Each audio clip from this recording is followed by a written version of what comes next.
And I also just read an amazing article that documented that during the um, Hurricane Katrina, you had Palestinians that raised $10,000 to send to the victims of Hurricane Katrina. And this is not just a recent solidarity. We can look back all the way to Malcolm X and Martin Luther King, who understood that our liberation was deeply tied to one another, because our oppressors are the same, one and the same. And you can look at what's happening in the Congo and Sudan. They're all interconnected. Our suffering is being orchestrated by the same oppressor. Yeah.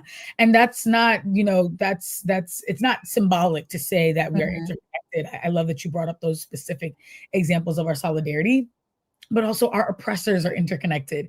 The Israeli government has trained hundreds of US police departments and vice versa.